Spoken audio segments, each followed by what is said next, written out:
can't really tell the story of Jewish life in the South without telling the story of the Leo Frank case. My name is Sandy Berman, and I'm the archivist at the William Bremen Jewish Heritage Museum in Atlanta. In 1913, a little girl by the name of Mary Fagan, 13 years old, wanted to collect her pay at the National Pencil Company. She goes to the pencil factory, collects her pay, and the last person who admits to seeing her alive is the pencil factory superintendent, Leo M. Frank. Mary Fagan comes in, he admits to giving her pay, and that is the last time anybody really admits to seeing Mary Fagan alive. She's discovered in the early morning hours that day by the night watchman Newt Lee in the basement. He immediately calls the police come, they march through the basement of the pencil factory, literally destroying the crime scene, and discover that it is indeed a white child by the name of Mary Fagan. After the police investigate numerous people who were at the pencil factory that day, they zero in on Leo Frank.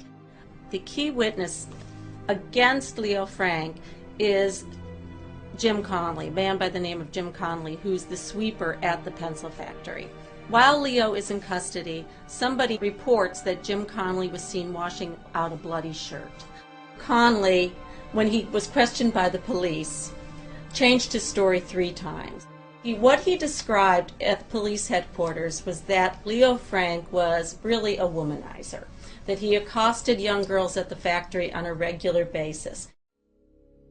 He says that on this particular day, on this particular Saturday, like a lot of Saturdays, he had asked Conley to stand as a lookout for him at the factory, and that he was going to have a little meeting, a rendezvous with Mary Fagan.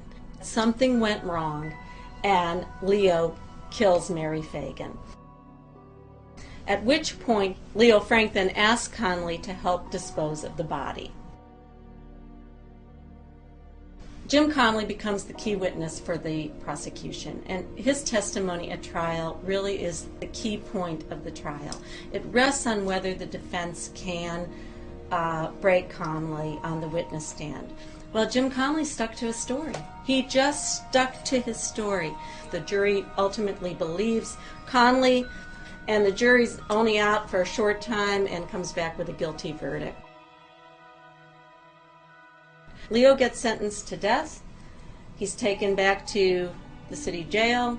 The appeal process starts.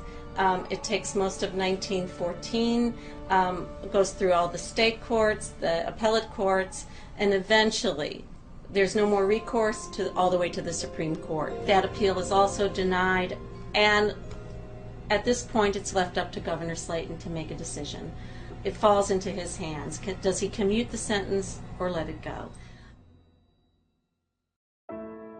So he commutes his sentence from death to life in prison. The night before he announces the commutation, Leo's scurried off by train to the state prison farm in Milledgeville.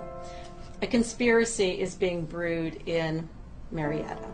A conspiracy of the men who are really the most prominent individuals in Marietta. You have a judge, you have attorneys, you have big manufacturers, and these are really the elite of Marietta who decide that the sentence of death should have been carried out, that this was a total miscarriage of justice, and they decide to take the law into their own hands.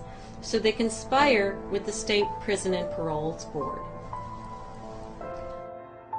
They drive to the prison, they cut telephone wires, they don't have to fire one shot, they go into the dormitory room, or the room where Leo Frank was being held, and Leo was taken out. He was driven back to Marietta, and he was lynched.